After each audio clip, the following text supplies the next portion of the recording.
back, everyone. My name is Patrick. You're watching the Oilers Rundown, broadcast on the Oilers Fanatic and the Heavy Hockey Network. Well, I already got to a new report for you guys today announcing the official signing of John Klingberg with the Edmonton Oilers, but we did learn some more details throughout the afternoon, so I thought I'd update you guys on a few new pieces of information that we have.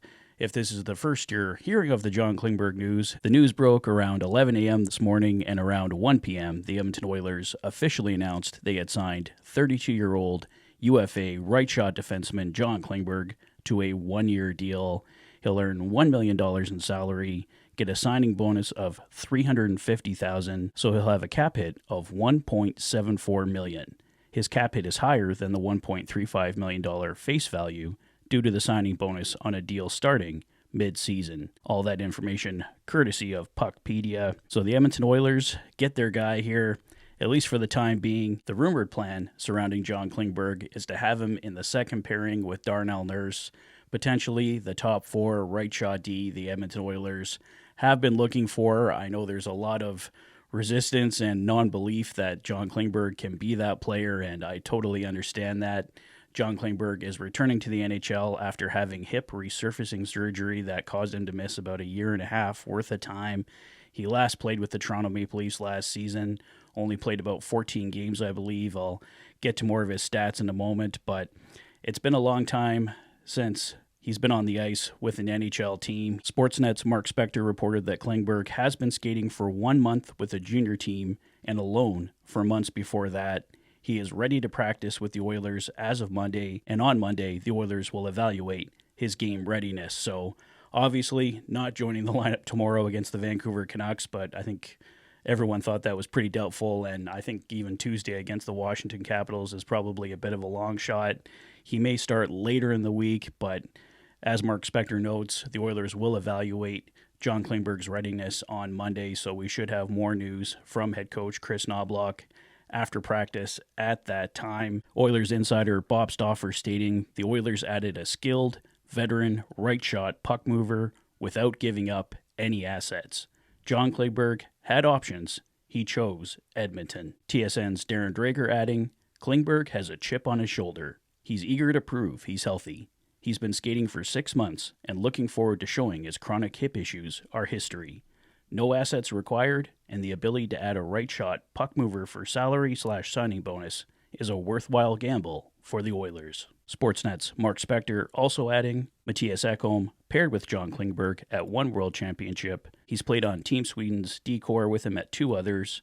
Edmonton GM Stan Bowman leaned more on Mattias Janmark for character reference, though, as the two were teammates for 4 seasons in Dallas. So as I mentioned in my earlier video, John Klingberg has definitely been on a downturn over the past few seasons. He spent last year with the Toronto Maple Leafs, as I said, appearing in 14 games, 5 assists, 5 points. He was a -7. Split the year before that between the Anaheim Ducks and Minnesota Wild, a -28 with Anaheim, a +3 with Minnesota, 24 points with Anaheim, 9 with Minnesota, and then, of course, 8 years before that with the Dallas Stars, which was the prime of John Klingberg's career. At the end of that 8th year, the Dallas Stars tried to offer John Klingberg a big package, but John Klingberg turned it down, decided to test the free agent market instead, ended up in Anaheim, and it's been downhill since then. So John Klingberg looking to make a big comeback here with the Edmonton Oilers. He's going to get a fantastic opportunity, eventually playing with Darnell Nurse. Heavy Hockey's Ryan Lotsberg has an article up on the Heavy Hockey website right now talking about the John Klingberg acquisition and some of the after effects from it. I've linked to the article for you guys below, so please check it out. Ryan Lotsberg does an excellent job of breaking everything down, and Ryan also very interestingly notes the Edmonton Oilers will be in LTIR with all these moves, and it's going to take 3 potential moves for the Oilers to get out of LTIR. I'm going to share this one excerpt from the article where Ryan breaks down how the Edmonton Oilers cap situation is looking.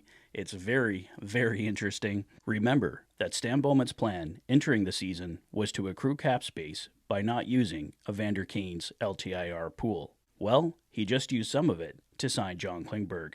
The Oilers would have to waive Derek Ryan, send him down, and play with a 21-man roster on top of sending down Josh Brown and Noah Philp to be able to accrue any more cap space before the trade deadline. That would only allow them to accrue pennies in cap space between now and then. It would really be of no benefit to play with a lean roster to accrue cap space at this point. I've thought that Evander Kane was going to miss the entire regular season all along. Kane's knee surgery made me even more sure of that. I think that the Klingberg signing makes that outcome all but certain. Like I said, some great notes from Ryan there, guys. Make sure to check out the full article at the link below. And yeah, it's not looking like Evander Kane is going to be back in the regular season here for the Edmonton Oilers, but we wait and see for official confirmation. We should know more about Evander Kane in a few weeks' time. So I think that's everything on John Klingberg. I did want to cover a couple more topics. It's looking like Viktor Arvidsson could be potentially hurt for the Edmonton Oilers. They didn't make any announcements today or anything like that, but Bruce Kurlock on X made a great note here. Near as I can figure, this is Arvidsson's last shift. It was with 8 minutes to go in the Oilers-Avs game the other night. Arvidsson takes a shot off the leg, hobbles to the bench. The Oilers do not see him for the rest of the hockey game. So hopefully it was just something that Viktor Arvidsson had to sleep off, and he will be back for tomorrow's game against the Vancouver Canucks. But let's see what happens. I'm sure the Oilers will have a morning skate tomorrow since they didn't skate today, and we should get an update from head coach Chris Knobloch confirming whether or not Viktor Arvidsson is in or out against the Vancouver Canucks. And my final note for today, Oilers insider Bob Stauffer shared this one today, and I really wanted to share it with you guys as well. Vasily Podkolzin has been a solid addition for the Edmonton Oilers. He retrieves pucks on the forecheck and has a strong work back to the puck defensively.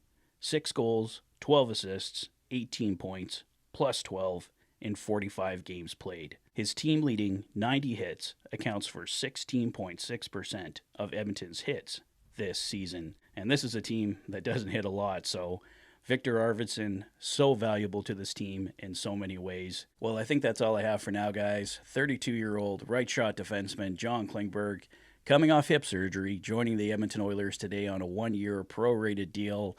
The hope is that he can play with Darnell Nurse in the top 4 on the right side, but I'm sure he'll have to work his way up through the ranks there, probably starting in the bottom pairing. I believe Ryan Lotsberg noted that in his article over at Heavy Hockey today, so credit to him for that. But yeah, we'll see how John Klingberg joins the roster probably at some point next week and see if he can work his way up to playing with Darnell Nurse in that top 4 position, or do the Oilers have to keep shopping? Let me know your thoughts on John Klingberg signing. Do you think Viktor Arvidsson's okay? What do you think? Can the Edmonton Oilers go for win number 5 tomorrow night against the Vancouver Canucks? Let me know your thoughts on everything in the comment section below. If this is your first visit to the channel and you like what you see, please consider liking and subscribing for all the latest Oilers content. You've been watching the Oilers Fanatic. Thanks for being a fan.